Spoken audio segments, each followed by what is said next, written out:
ने 9 देवियों के नाम पूछे। जो भी नाम दिए जाते हैं शास्त्रों में, वो किस आधार पर दिए जाते हैं? कर्म के आधार पर। जैसे जैसे जिसने कर्म किए वैसे वैसे उनके नाम पड़ जाते हैं। तो शॉर्ट में नाम याद कर लो। माताओं को गीत तो खूब अच्छी तरह याद हो जाते हैं। गीता, गंगा, गायत्री, सीता, सत्या, सरस्वती, भवजनी, भयनाशिनी।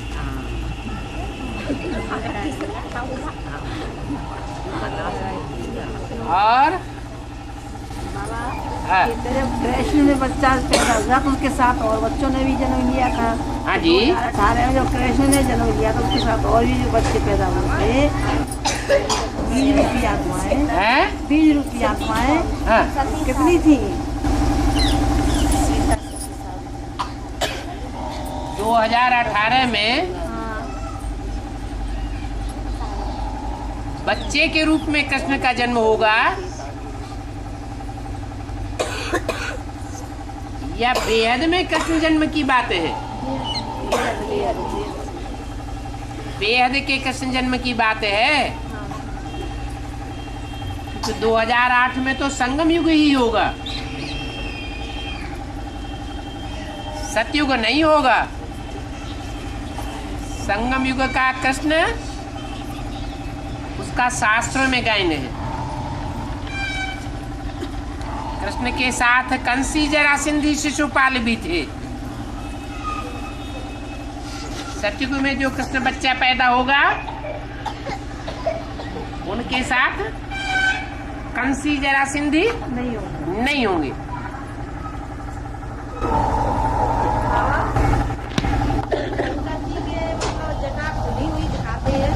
जूड़ा बंधा हुआ दिखाते हैं, जूड़ा बंधा हुआ भी दिखाते हैं, खुला हुआ भी दिखाते हैं। जब विनाश की स्टेज में शंकर को दिखाया है तो जूड़ा खुला हुआ दिखाते हैं या बंधा हुआ दिखाते हैं? खुला हुआ दिखाते हैं। माने जो ज्ञान की जटाएं हैं वो खुल गई।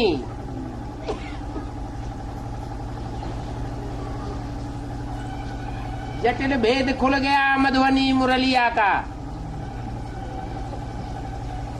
जो शास्त्रों का जो भी भेद है वो सारा खुल जाता है। और जब जटाएं उलझी हुई होती हैं, बंधी हुई होती हैं, इसका मतलब है कि ज्ञान उलझा हुआ है। ज्ञान अभी पूरा सुलझा हुआ नहीं है। कुछ बातें समझ में आती हैं, कुछ बातें समझ में नहीं आती। ऐसा भी टाइम आएगा।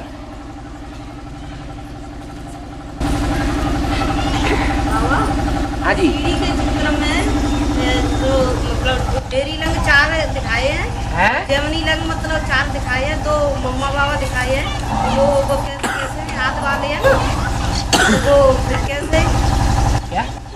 सीढ़ी के चित्र में दाईं तरफ जो 4 दिखाए हैं काले वस्त्र पहने हुए, और एक बाईं तरफ और दाईं तरफ जो दिखाए हैं वो किस तरह से? ऊपर गोले में जो दिखाए हैं, जो काले चित्र पहने हैं। वो सन 76 की यादगार है।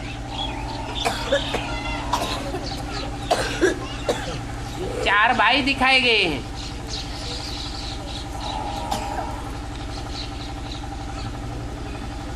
वो काले दरवाजे की तरफ दिखाए हैं।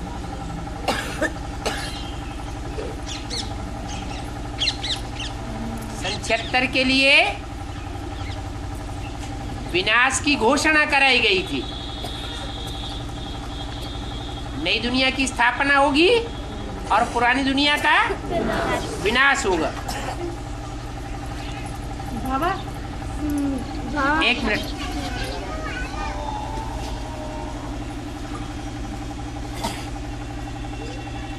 मुरली में बोला है सब पुरुष दुर्योधन दुशासन है।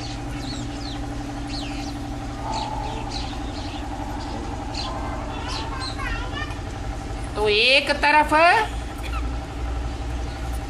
शूटिंग पीरियड में आदि में 4 कुमार दिखाए गए, परंतु वो पुरुष तन है या स्त्री चोला? पुरुष चोला है, इसलिए काले दरवाजे की तरफ दिखाया है।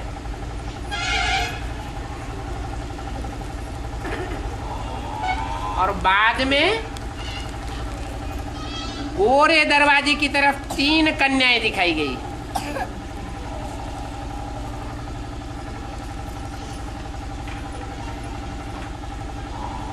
वो कन्याएं ऐसी शक्तियां हैं जो स्वर्ग का गेट खोलने की निमित्त बनती है।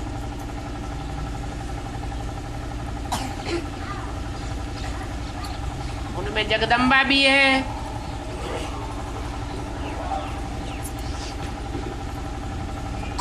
गंगा भी है और गौरी भी है।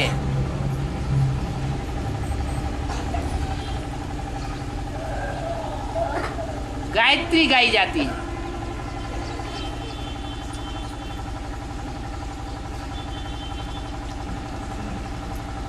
आज भी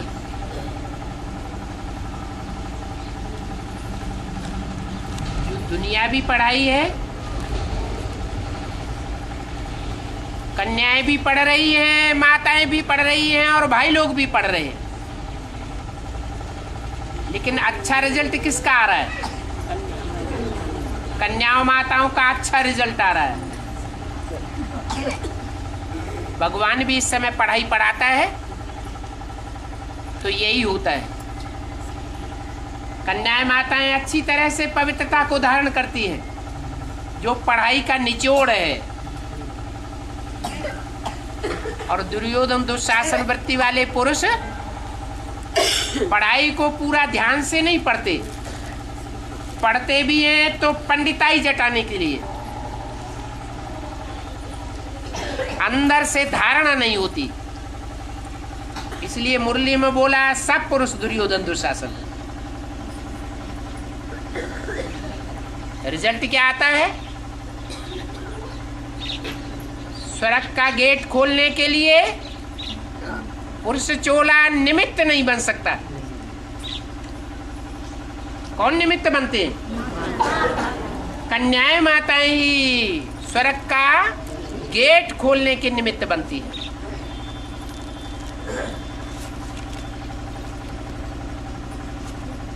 तो सीढ़ी के आदि में वो बात दिखाई गई है। सीढ़ी के अंत में लिखा है 40 वर्ष। कौन से सन में पूरा होता है 40 वर्ष? है 76 में। 76 में 40 वर्ष पूरे हुए तो सन 77 को संपूर्णता वर्ष दिखाया गया।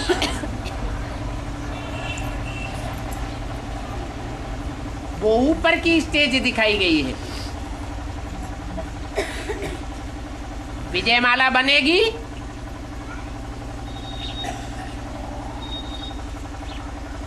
तो 4 सूर्यवंशी और 4 चंद्रवंशी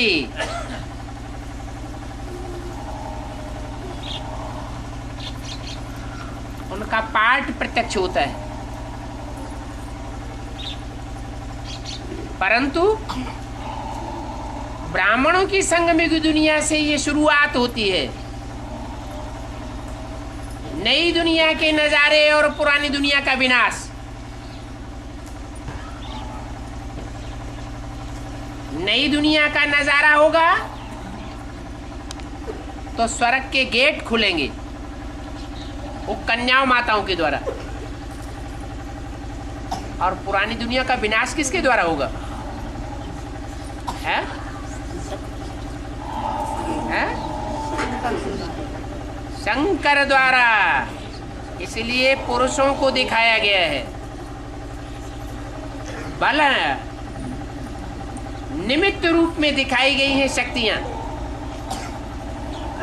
लेकिन सब शक्तियां एक जैसी नहीं होती है।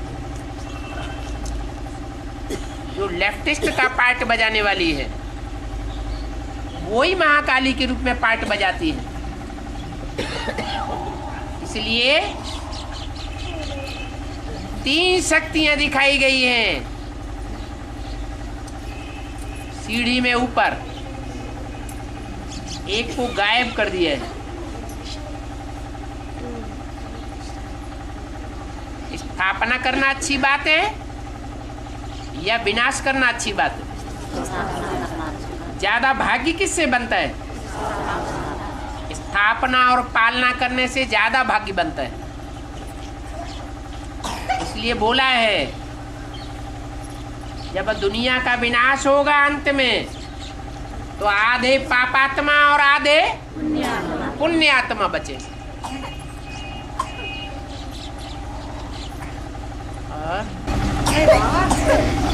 जो ये शरीर छोड़ जाते हैं, जो पुरुष लोग शरीर छोड़ जाते हैं, जो पुरुष लोग या स्त्री लोग, तो ये सपनों में क्यों आते हैं? इन्हों को जला देते हैं, इन्हों को तो बिल्कुल भाग कर देते हैं, फिर सपनों में क्यों आते हैं? आत्मा जल जाती है क्या? नहीं, शरीर को जला देते हैं, फिर शरीर सपनों में क्यों दिखता है?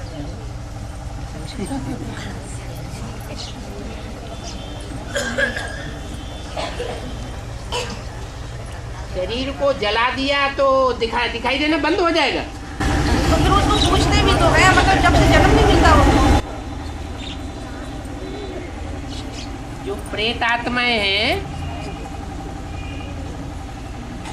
वो पाप आत्माएं बनती हैं। ज्यादा पाप करने वाले, उनके ज्यादा पाप न बने, इसलिए थोड़े समय के लिए उनको सूक्ष्म शरीर मिलता है प्रेत आत्मा का, ताकि दूसरों के शरीर में प्रवेश करके वो नटखट करते रहें। पाप कर्म शरीरधारियों का बनता है और कर्म कौन करती है? पाप आत्मा। तो जब तक उनका सूक्ष्म शरीर रहता है तब तक बहुतों को अनुभव तो होगा ना, तो अनुभव होता रहता है। बल शरीर जला दिया गया। हाँ। बाबा जी शिव के ऊपर बेलपत्री चढ़ाते हैं, इसका बेलपत्री माने 3 पत्ते। क्या? जैसे ये सच्च रूपी झाड़ है, इस सच्च रूपी झाड़ में एक फल ऐसा है जो पेट को बहुत तंदुरुस्त बनाता है, उसका नाम है श्रीफल, बेल। उसका नाम संस्कृत में है श्रीफल, श्रेष्ठ फल। और उसके जो पत्ते होते हैं वो 3 इकट्ठे पत्ते होते हैं।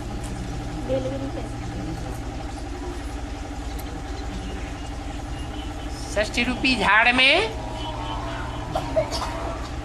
जो श्रीफल है, भक्ति मार्ग में तो वो स्थूल फल उठाई लिया, जड़ वृक्ष का जड़ फल, और है ये मनुष्य षष्ठी रूपी चैतन्य झाड़ का चैतन्य फल। इसके 3 पत्ते हैं,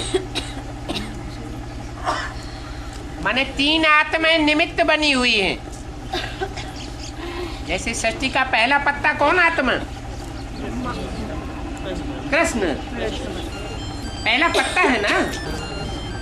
ऐसे ही वो पहला पत्ता तो बाद में बनता है, लेकिन संगम युग में जब शिव बाप आते हैं तो 3 आत्माओं को निमित्त बनाते, अकेले नहीं आते। कौन कौन सी 3 आत्माएं? ब्रह्मा, विष्णु और शंकर। और यही 3 आत्माएं हैं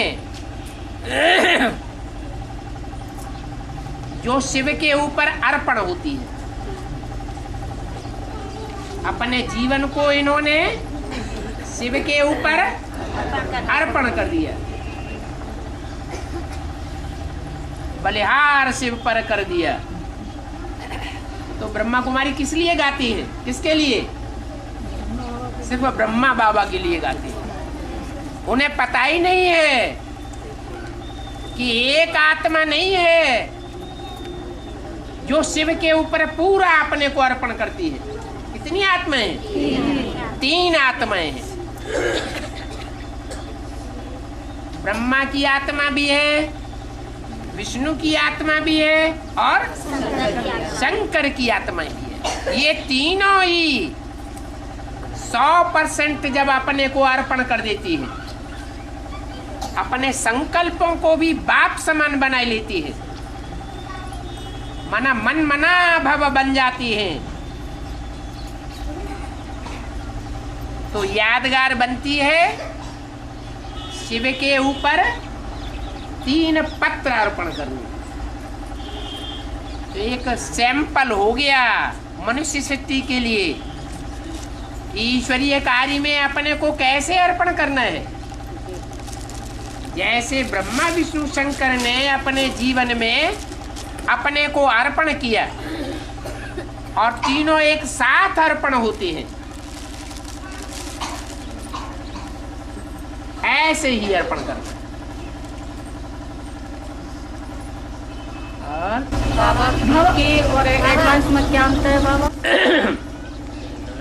बी माने ब्रह्मा और के माने कुमार कुमारी।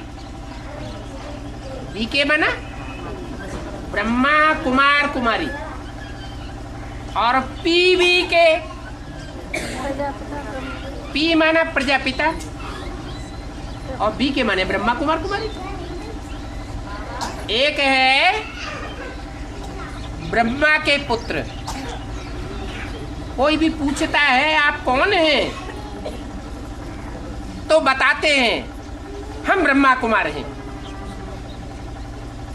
कोई कुछ समझ में नहीं आता, आप ब्रह्मा कुमार हैं, क्या मतलब? ब्रह्मा माने क्या? ब्रह्मा ने बड़ी, माँ माने माँ, बड़ी अम्मा के कुमार हैं। तो बुद्धिमान होगा तो पूछेगा कि तुम बड़ी अम्मा के कुमार अपने को कहते हो। जब जब पूछेंगे तब तब यही बताओगे क्या कि हम ब्रह्मा कुमार हैं। अरे तुम अम्मा का ही नाम क्यों लेते हो?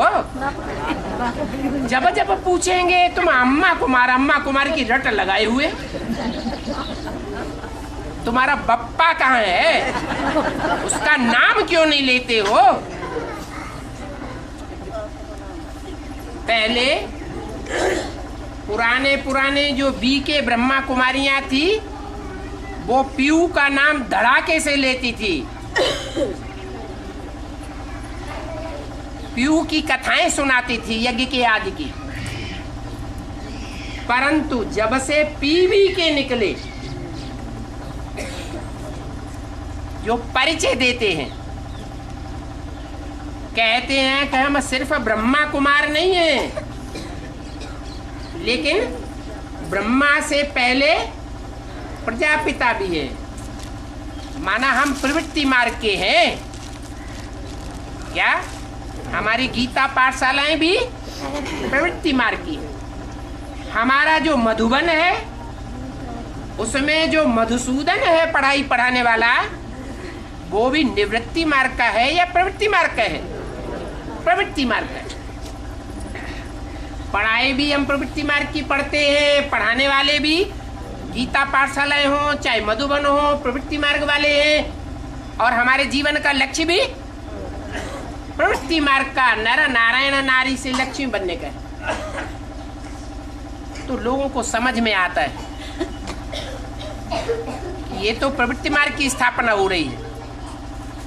और जो कहते हैं हम ब्रह्मा कुमार कुमारी हैं, तो लोगों को या तो समझ में नहीं आता या फिर समझ जाते हैं ये तो निवृत्ति मार्ग की स्थापना करने वाले हैं। जैसे कोई अम्मा रूठ जाती है बप्पा से, तो अपने बच्चों को बाप का परिचय नहीं देगी, मर गया।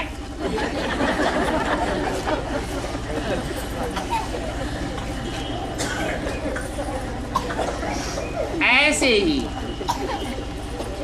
सन 47 से ब्रह्मा कुमारी ईश्वरीय विश्वविद्यालय का उद्गम हुआ। उससे पहले संस्था का नाम क्या था? ओम मंडली। आउमा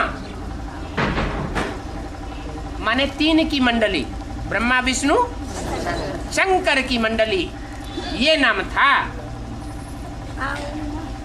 आ माने ब्रह्मा, ऊ माने विष्णु, माँ माने महेश। बाद में वो त्रिमूर्ति शिव बाप गुप्त हो गया और अम्मा परस्त बच गए, जिन्होंने ब्रह्मा की गोद में पालना ली। न ब्रह्मा को पता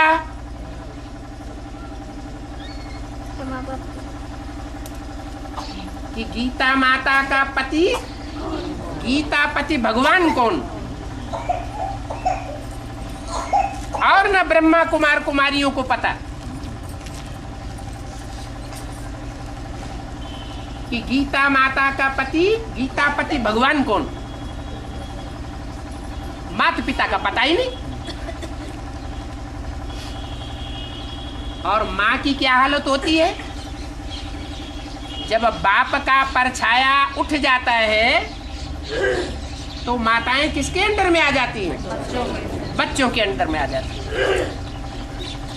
आज भारतवर्ष में घर घर में ये हालत है। माताएं आधीन बन गई, भला रचयिता है। बच्चों की रचना रचने वाली है या रचयिता है? रचयिता है, फिर भी आधीन है और बच्चे उनके ऊपर अधिकारी बनकर के बैठ जाते हैं। जैसे बाबा ने बताया कि कलयुग अंत में क्या हाल होता है। इस नरक की दुनिया में गीता माता का क्या हाल होता है। गीता का पति कृष्ण बच्चे को बनाए दिया जाता है, वो ही करता धरता हो जाता है माताओं का। शूटिंग कहाँ होती है? ब्राह्मणों की संगम युग दुनिया में शूटिंग हो गई।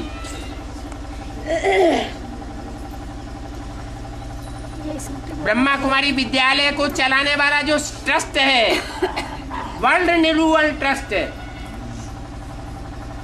उसके कर्ता धर्ता बच्चे हो गए या उसमें ब्रह्मा का नाम था या प्रजापिता का नाम था? दोनों ही नाम उड़ाई दिए गए।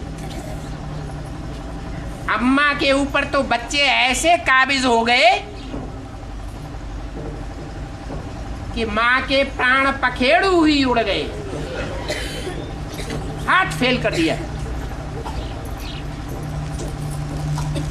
वो कहलाते हैं हमको, अपन को, कि हम ब्रह्मा कुमार हैं।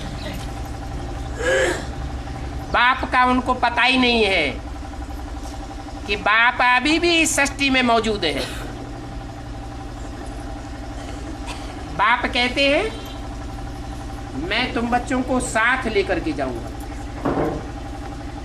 साथ रहेंगे, साथ जिएंगे, साथ खाएंगे, साथ पिएंगे, खेलेंगे और साथ साथ अपने घर जाएंगे। बीच में नहीं जा सकते। भले बच्चों ने माँ का हार्ट फेल कर दिया, लेकिन बाप बच्चों को छोड़ने वाला नहीं है। तो ये अंतर है ब्रह्मा कुमार कुमारी और प्रजापिता ब्रह्मा कुमार कुमारी का। बाबा आम को फलों का राजा बताया है? आम को फलों का राजा। आम फलों का राजा कहा जाता है। आम हिंदी शब्द है, उसका शुद्ध शब्द है संस्कृत में आम्र। क्या? आम्र। आम्र, आमर।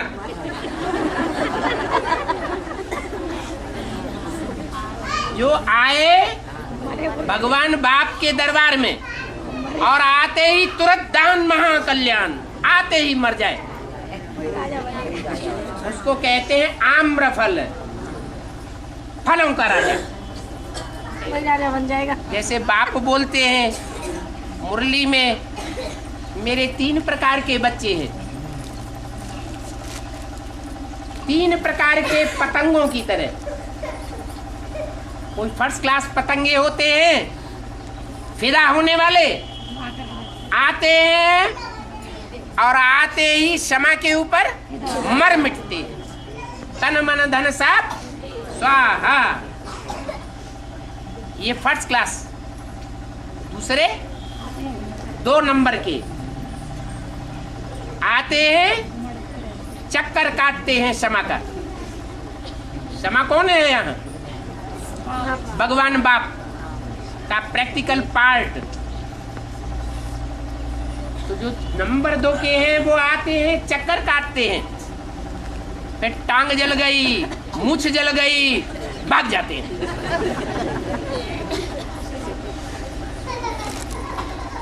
फिर दिल होती है,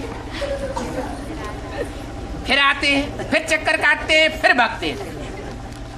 तो आना और चक्कर काटना और भाग जाना, ये उनका चलता रहता है। फिर कोई कोई उनमें ऐसे भी होते हैं कि आकर के फिदा हो जाते हैं। तो चक्कर काट के फिदा होने वाले हुए ना।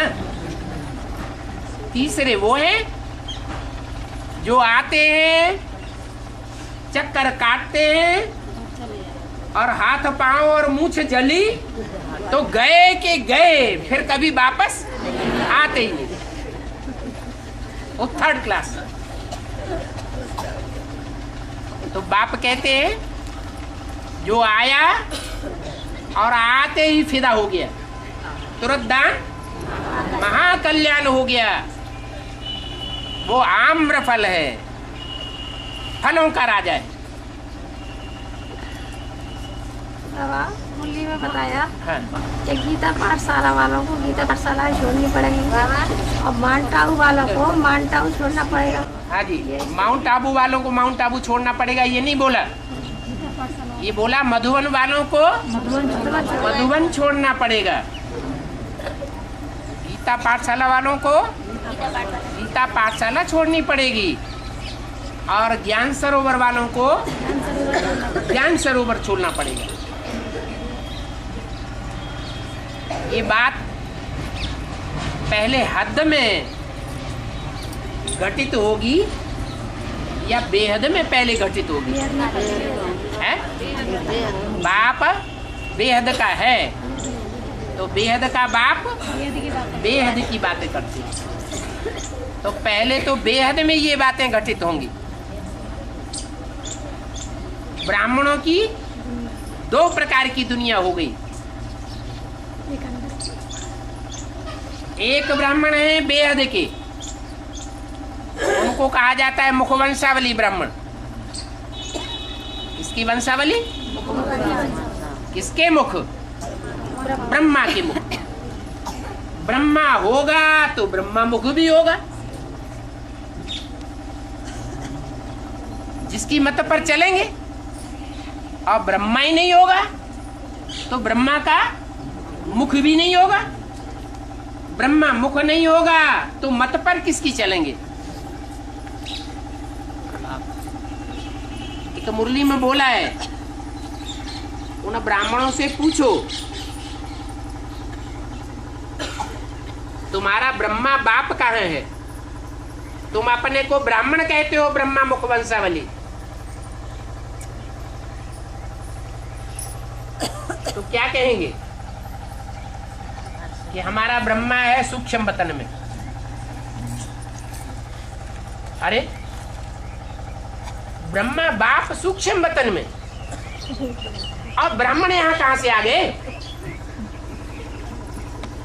तुम हो सच्चे सच्चे ब्रह्मा मुखवंशावली ब्राह्मण और वो है कुखवंशावली ब्राह्मण।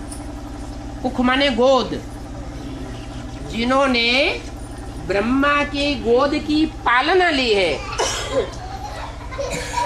जो पालना लेगा उसको गोद याद आएगी या नहीं आएगी? गोद याद आएगी। तो वो हो गए कुखवंशावली ब्राह्मण। और जिन्होंने गोद को देखा ही नहीं, क्या ब्रह्मा मुख से निकली हुई वाणी को सुना है, सुन रहे हैं, मनन चिंतन मंथन कर रहे हैं, वो हो गए मुखवंशावली ब्राह्मण। और मुख की बातों को मानते भी हैं, मुख से निकली, ब्रह्मा मुख से निकली बातों को मानते भी हैं और उन पर चलते भी हैं, उनको कहेंगे ब्रह्मा मुखवंशावली ब्राह्मण। तो तुम बच्चे हो ब्रह्मा मुखवंशावली ब्राह्मण और वो है कुखवंशावली। बल बहुत पुराने पुराने। बाबा, हाँ। 18 में जन्म कृष्ण का हुआ तो वेदांति देवी या जगदम्बा? 2018 में कृष्ण बच्चे का जन्म नहीं होता है। कृष्ण बच्चे के रूप में अगर जन्म ले तो उसके 5 तत्वों वाला शरीर पावन होगा या अपवित्र होगा? 2018 में पावन तत्व कहां से आ जाएंगे? अरे ये 2008 चल रहा है, 10 साल के बाद ये जड़ तत्व पहले पावन बनेंगे या पहले चैतन्य आत्माएं पावन बनेंगी? पहले तो मन बुद्धि रूपी आत्मा पावन बने। नहीं समझ में आया? मन बुद्धि आत्मा को पावन बनाने के लिए शिव बाप आया हुआ है, बुद्धिमानों की बुद्धि। तो पहले मन बुद्धि पावन बनावेगा या पहले 5 तत्व पावन बन जावेंगे? तो मन बुद्धि जिसका पावन बनेगा वो होगा संगम युगी कृष्ण, जिसका नाम दिया है next to God is Krishna, next to God is Prajapita, next to God is Shankar, next to God is Narayan. ये चारों नाम एक के हैं या 4 के हैं? एक के ही है। लेकिन वो सतयुग में जन्म लेने वाला कृष्ण नहीं है, वो संगम युग में संसार में कृष्ण के रूप में, प्रजापिता के रूप में, शंकर के रूप में और नारायण के रूप में प्रत्यक्ष होने वाला बेहद का पार्ट है। इन हद की आंखों वालों को नहीं दिखाई देगा, उसको कौन पहचानेंगे? इनको बेहद की तीसरी आंख मिली हुई है, बुद्धि रूपी तीसरा नेत्र, वो ही पहचानेंगे।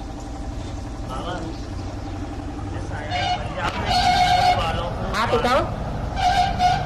हाँ, पंजाब में हाँ, बीज बोने वालों को 12 ही मास के 12 ही फल देने चाहिए। ठीक है। कैसे?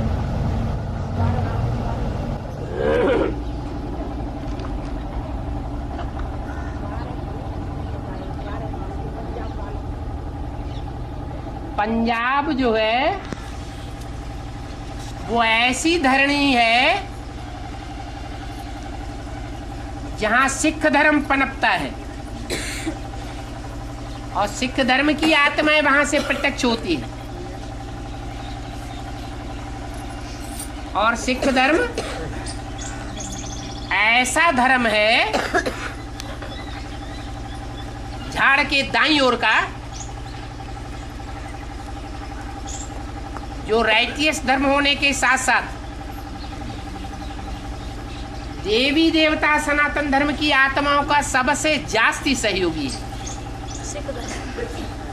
सिख धर्म।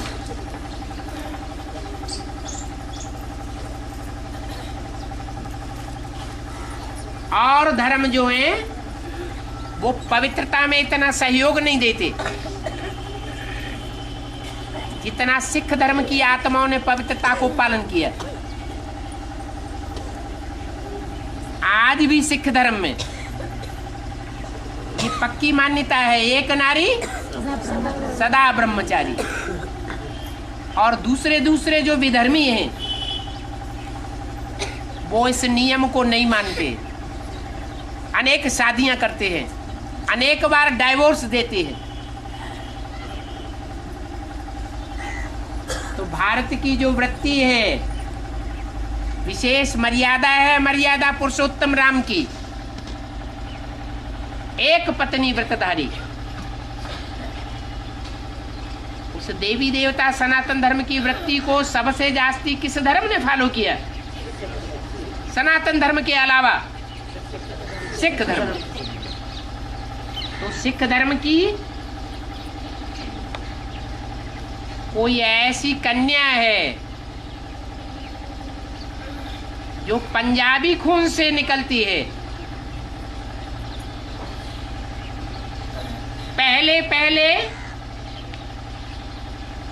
भगवान बाप की बनती है,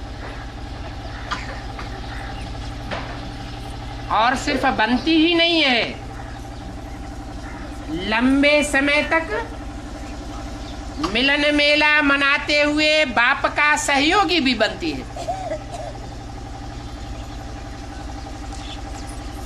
इसलिए सन 83-84 में अव्यक्त वाणी में बोला कि सन 83 है तो 83 में 13 होना चाहिए ना। 13 माने किसका? भगवान बाप का। तो क्या 83 तक कोई ब्रह्मा कुमारी भगवान बाप का नहीं बनी थी? सरेंडर नहीं हुई थी? सरेंडर तो हुई थी, लेकिन वो ब्रह्मा कुमारी थी। किसकी कुमारियां थी? ब्रह्मा की कुमारियां थी। इसलिए सब निवृत्ति मार्ग की कुमारियां थी। क्या? जो भी सेंटर्स हैं, जो भी गीता पाठशालाएं हैं बेसिक में, उनमें पढ़ाने वाले निवृत्ति मार्ग के हैं या प्रवृत्ति मार्ग के हैं? निवृत्ति मार्ग के हैं। इसलिए बाप तो उनको स्वीकार नहीं कर सकता। बाप गृहस्थियों को पढ़ाने आता है या निवृत्ति मार्ग वालों को पढ़ाने आता है? गीता में भी लिखा हुआ है, जब गीता ज्ञान दिया गया तो गृहस्थ अर्जुन ज्ञान को लेता है, उठाता है। भीष्म पितामह द्रोणाचार्य निवृत्ति मार्ग वाले उस ज्ञान को उठा ही नहीं पाते। इसलिए बोला 83 में 13 होना चाहिए। माने जो भी प्रजापिता ब्रह्मा कुमार कुमारियां बनते हैं 76 से लेकर के 83 तक, उनमें पहली ब्रह्मा कुमारी पंजाबी खून से निकलती है, जो 83 में 13 बन करके हो जाती है। पहले पहले बनती भी है और निभाती भी है। इसलिए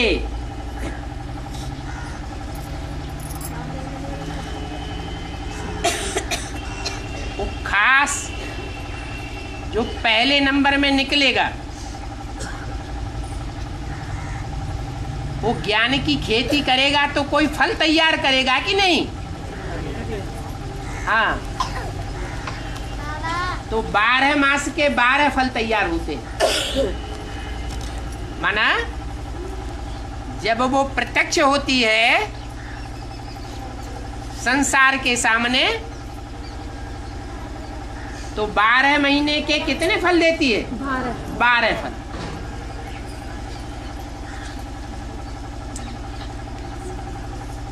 वो फल मीठे होंगे,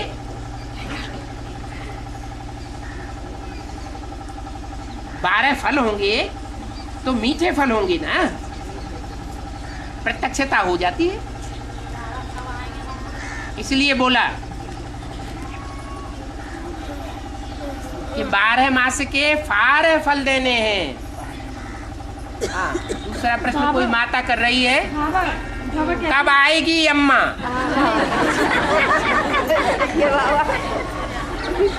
अब कौन सी अम्मा को बुला रहे हैं? बड़ी मम्मी को बुला रहे हैं। बड़ी अम्मा माने जगत की अम्मा। सारे जगत की अम्मा बड़ी है, 500-700 करोड़ की अम्मा बड़ी है, या भारत की अम्मा बड़ी है? भारत की अम्मा बड़ी है। अरे भारत में तो ज्यादा से ज्यादा 100 करोड़ ही है, उनकी अम्मा हुई। और जगदम्बा 500-700 करोड़ जो भी मनुष्य मात्र है, सब की अम्मा है। तो कब आएगी? किसको बुला रहे? जगदम्बा को बुला रहे। जगदम्बा के लिए मुरली में बोला है, जगदम्बा महाकाली बनती है। तो महाकाली को बुलाए रहे हैं। मुरली में तो बोला है,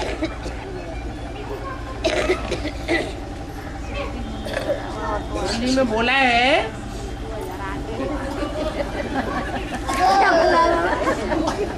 जो जिस धर्म का होगा वो उसी को फॉलो करेगा ना। देवियां तो हैं 9, लेकिन उन 9 देवियों में कोई महागौरी भी है और कोई महाकाली भी है। कोई को महाकाली का याद बहुत आती है। कलकत्ते में ज्यादा पूजा किसकी होती है? महाकाली की। मंदिर बना हुआ है।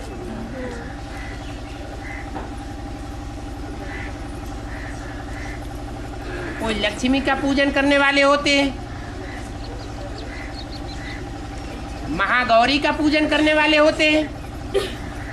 तो किसको बुलावेंगे? हैं? महागौरी को बुलावेंगे। तो अव्यक्त बाप दादा ने किसको बुलाने के लिए, आवाहन करने के लिए बोला है?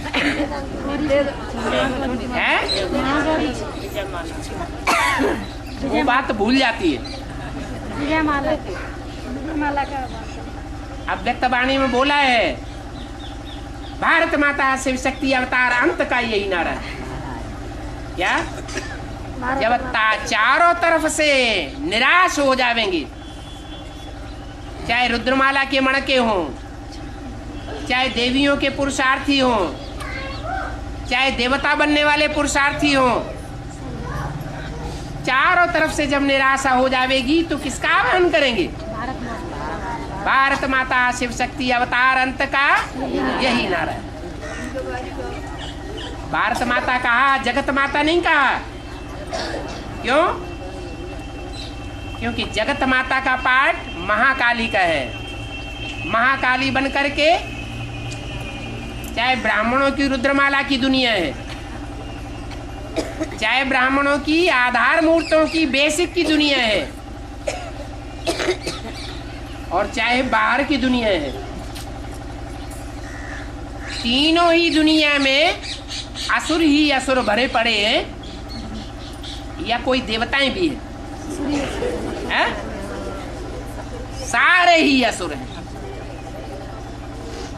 वो महाकाली असुर संहारिणी बन करके संहार करती है। चाहे उसकी पूजा करो, चाहे उसका आवाहन करो, लेकिन करेगी क्या? संहार ही करेगी। उसके अपोजिशन में एक देवी है महागौरी, भारत माता शिव शक्ति अवतार। वो वर्ल्ड मदर है और वो भारत माता है। भा माने रोशनी, रत माने लगी रहने वाली, माने रोशनी की दुनिया में लगी रहने वाली। लक्ष्मी नारायण के चित्र में दिखाते हैं कौन सी दुनिया में खड़े हैं? रोशनी की दुनिया में खड़े हैं। उनके चारों तरफ एड़ी से लेकर चोटी तक क्या दिखाया है? रोशनी ही रोशनी दिखाई। तो रोशनी की दुनिया में मनसा वाचा कर्मणा तीनों प्रकार से रत रहने वाली वो भारत माता का आवाहन करने के लिए अव्यक्तवाणी में बोला है। महाकाली का आवाहन किया तो खतरा आ रहा है। बाबा कहते हैं कि संकल्पों से सृष्टि रची जाती है। एक है बाबा कहते हैं मुरली में कि संकल्पों से सृष्टि रची जाती है। ब्रह्मा के संकल्पों से सृष्टि की गई। तो बाबा मुरली में बोला है कि बाप जगदम्बा के साथ 10 कर्मेंद्रियों के साथ मिलन मेला मनाते हैं। बाप जगदम्बा के साथ 10 कर्मेंद्रियों से मिलन मेला मनाते हैं। जगत पिता जगदम्बा के साथ 10 कर्मेंद्रियों से मिलन मेला मनाते हैं। जो मिलन मेला मनाता है उसकी यादगार है जगदम्बा का मेला। सबसे बड़ा मेला किसका लगता है? जगदम्बा का। क्यों लगता है? और 9 देवियों का इतना क्यों नहीं मान्यता है? जगदम्बा का ही बड़े से बड़ा मेला क्यों लगता है? कोई कारण होगा? अरे क्या कारण होगा? मिलन मेला कि बड़े से बड़ा मेला जो है, ज्यादा से ज्यादा मेला, मिलन मेला जगत पिता के साथ किसने मनाया? जगदम्बा ने मनाया। औरों ने भी मनाया, औरों ने भी सर्व संबंध जोड़े, लेकिन जितना जगदम्बा ने जोड़ा इतना किसी ने भी नहीं जोड़ा। लक्ष्मी ने भी नहीं जोड़ा। तो बाबा हाँ। ये मन बुद्धि की बात होगी ना? ये कोई बात हुई? संबंध जो जोड़े जाते हैं वो संबंध साकार में माने जाते हैं या निराकार में संबंध माने जाते हैं? जो ये दुनिया है, नई दुनिया तो नहीं है कि नई दुनिया है? पुरानी दुनिया है। तो पुरानी दुनिया में जो भी संबंध जोड़े जाते हैं वो साकार में जोड़े जाते हैं। आकार में और निराकार में संबंध नहीं कहा जाता। जो आकारी है उनको फरिश्ता कहा जाता है, और फरिश्ताओं का फर्श की दुनिया से कोई संबंध ही नहीं। और जो निराकारी है, बिंदु है, उसका तो एक ही संबंध है बिंदु बिंदु आत्माओं के साथ। वो सिर्फ बाप है, और बिंदु बिंदु आत्माएं सब बच्चे हैं, बच्चियां भी नहीं, जो भाई बहन का संबंध जोड़े। तो न निराकार में संबंध और न आकार में संबंध। संबंध काहे में जुड़ते हैं? साकार में।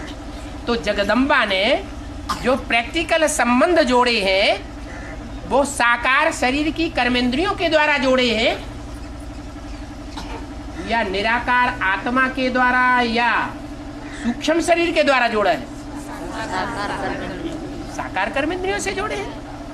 तभी मेला लगता है यादगार। मेला किस बात की यादगार?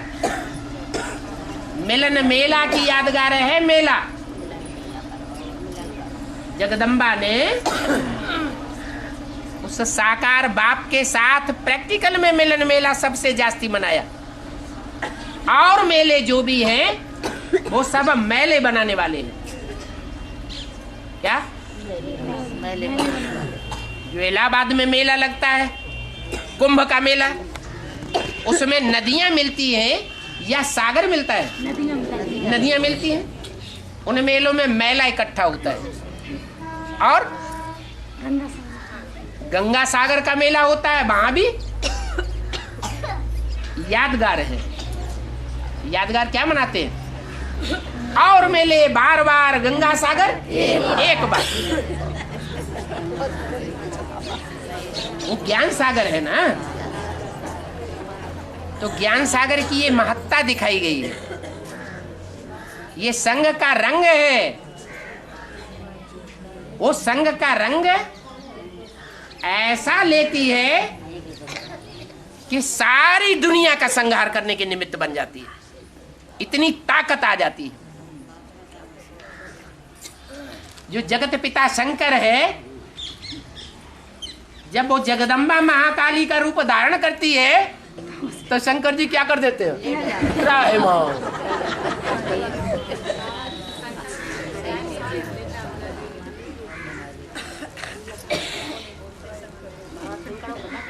तो जगत पिता वो भी उसका सामना नहीं करता। देखो, जगत पिता ज्यादा चतुर चालाक है।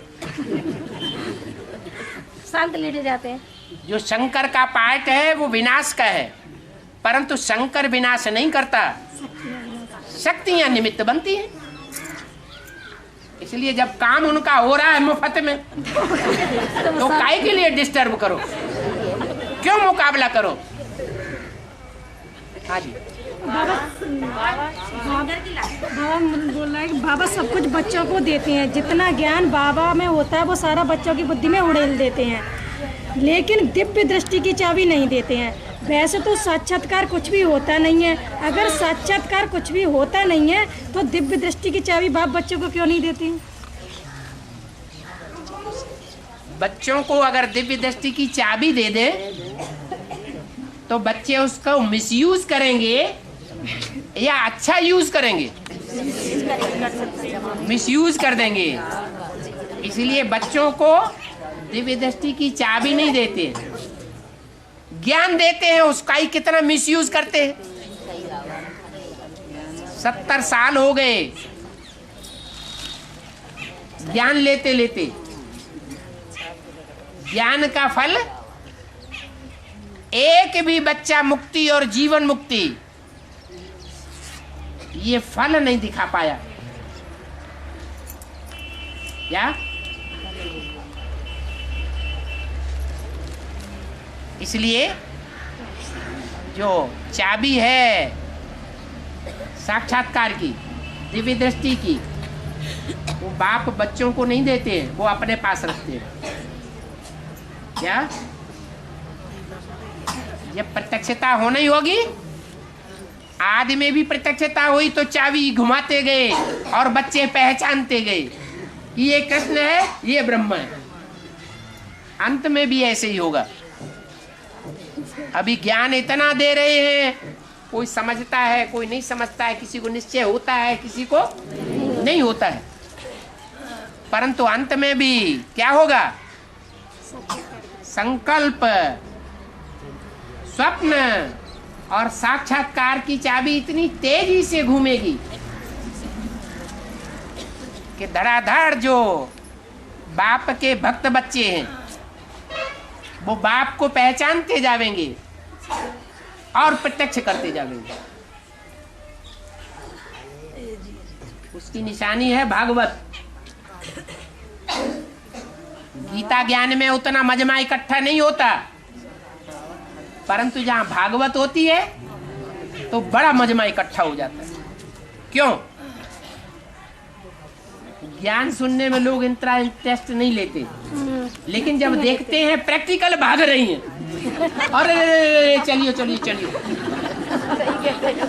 तो सबको बड़ा इंटरेस्ट जग जाता है। अरे ये क्या हो रहा है? ऐसा तो दुनिया में हिस्ट्री में कभी ही नहीं हुआ। जरूर भगवान आया हुआ है। वो भागवती ही भगवान बाप को प्रत्यक्ष कर देती है। बाबा एक बात, जैसे मर्यादा पुरुषोत्तम का जो पाठ बताया है तो वो वेदांती बन के बताया है। मर्यादा पुरुषोत्तम का पाठ अंत में वो ही बजाते हैं। वेदांती शब्द नहीं आया है। वो ब्राह्मणों की वर्तमान संगमयुगी दुनिया में बाप विदेशी बन करके आता है, मुकर्रर रथ के द्वारा। विदेशियों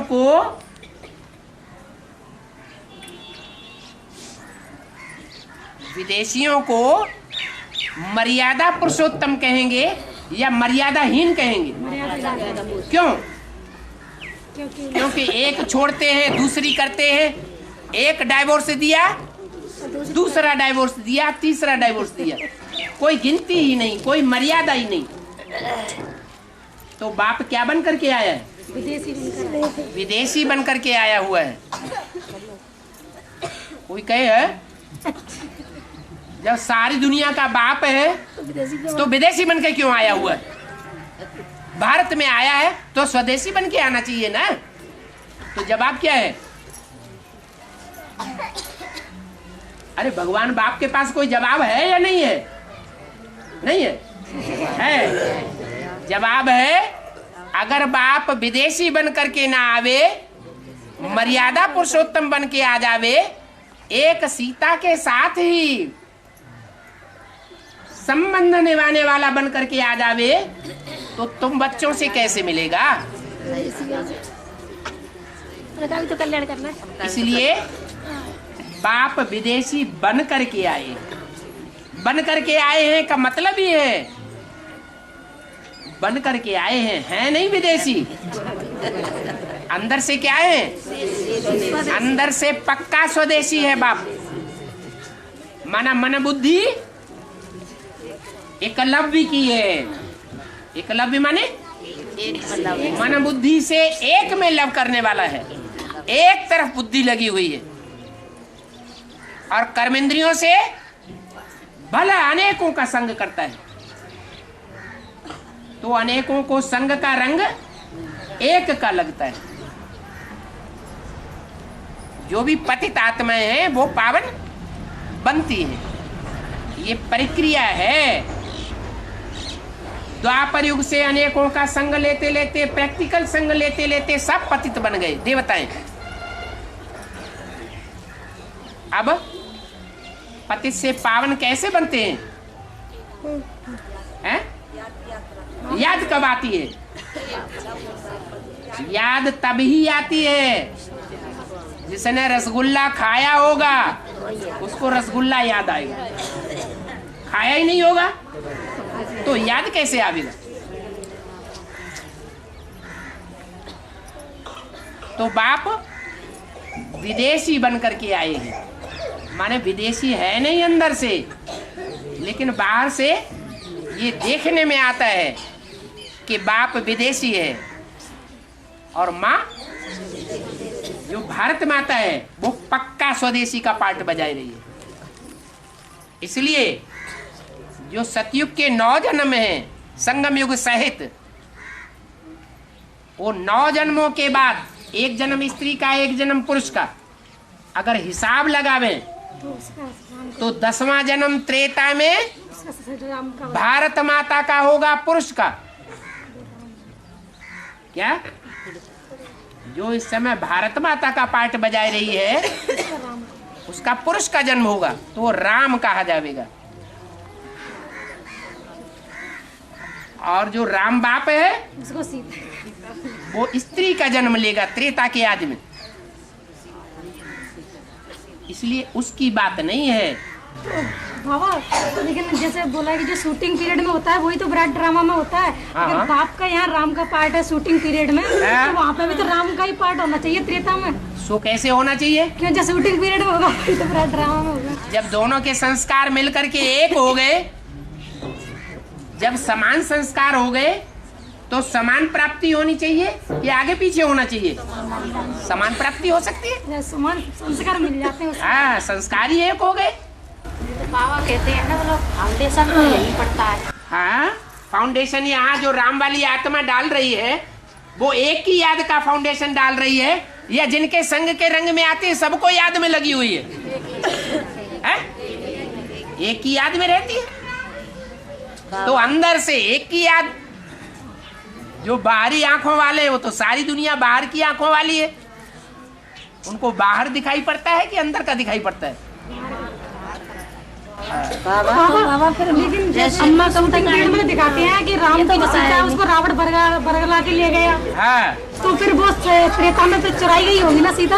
है विराट ड्रामा में जब शूटिंग पीरियड में हुआ है तो त्रेता में कोई चोरी चकारी करता है क्या? नहीं करता, लेकिन शूटिंग पीरियड में कहाँ की यादगार है? संगम युग में जो राम वाली आत्मा इस समय पार्ट बजाती है उसके पास 2 सीताएं होती हैं। एक सीता के लिए शास्त्रों में लिखा हुआ है तुम पावक में करो निवासा। पावक माने अग्नि। तुम योगाग्नि में निवास करो, योगाग्नि में रहो, याद में रहो। तब लगी करो निशाचर नासा। तब तक मैं राक्षसों का नाश करता हूं ज्ञान के बाणों से। और दूसरी सोने की मूर्ति बना के रख दी। क्या? लोहे की नहीं, सोना माने सच्चाई, लेकिन जड़ मूर्ति है। दूसरी मूर्ति जड़त्वमयी है या चैतन्यमयी है? जड़त्वमयी माने 5 तत्वों का पुतला है, देहभान ज्यादा होता है, तो उसको रावण उठाए ले जाता है। इसलिए मुरली में बोला है, मेरे साथ रहने वाले मेरे को नहीं पहचान पाते। तो देहभान के कारण नहीं पहचान पाते या आत्माभिमानी है इसलिए नहीं पहचान पाते? देहभान होता है इसलिए नहीं पहचान पाते, रावण की चंबे में आ जाते हैं और रावण उनको अपने कंट्रोल में कर लेता है। बाबा, जैसे त्रेता में 12 जन्म होते हैं, लेकिन ब्रह्मा के 13 क्यों पता है? एक जन्म यहाँ कम हो गया ना संगम युग में। 21 जन्म तो होंगे कि नहीं होंगे? तो जो भी 16 कला संपूर्ण आत्माएं हैं उनके 21 जन्म होने चाहिए। तो ब्रह्मा और ब्रह्मा की गोद में पलने वाली आत्माओं के त्रेता में 13 जन्म होते हैं, और जो ब्रह्मा की गोद में नहीं पले हैं, बाप समान आत्माएं हैं, उनके त्रेता में 12 जन्म और सतयुग में 8 जन्म और 1 जन्म संगम में ऊंची स्टेज वाला होता है, इसलिए उनके भी 21 जन्म। और बाबा, जो सतयुगी वो राधा कृष्ण है, वो एक दूसरे को क्यों देख रहे हैं? सतयुग के जो राधा कृष्ण हैं वो ऊंचे युग में पैदा होने वाले हैं, ऊंचे ते ऊंचे युग में या थोड़ा नीचे युग में पैदा होते हैं? सतयुग को ऊंचे ते ऊंचा युग नहीं कहेंगे, संगम युग है ऊंचे ते ऊंची युग। यहाँ हमको ऊंचे ते ऊंचे बाप मिलता है, तो ऊंचे ते ऊंचे बाप से जिन्होंने डायरेक्ट वर्षा लिया मुक्ति जीवन मुक्ति का, वो प्रिंस प्रिंसेस के रूप में जन्म लेने वाले हैं या डायरेक्ट नर से नारायण बनने वाले हैं? हैं? तो डायरेक्ट सुनने वाले वो तो सत्संग में डायरेक्ट जन्म लेंगे, जो डायरेक्ट सुनने वाले होंगे। डायरेक्ट सुनने वाले तो संगम, जो डायरेक्ट सुनते हैं भगवान बाप से, वो संगम युग में होते हैं या सतयुग में होते हैं? संगम में होते हैं। तो डायरेक्ट जो पढ़ाई पढ़ेगा, डायरेक्ट जो वर्षा लेगा, उसको ऊंची प्राप्ति होगी, या जो सतयुग में जन्म लेगा देवताओं से, भगवान से जन्म नहीं लेगा, उनको ज्यादा प्राप्ति होगी। जो सन्मुख भगवान से डायरेक्ट प्राप्ति करते हैं उनको ज्यादा ऊंची प्राप्ति होती है। क्या ऊंची प्राप्ति होती है? जो राधा कृष्ण है सतयुग में,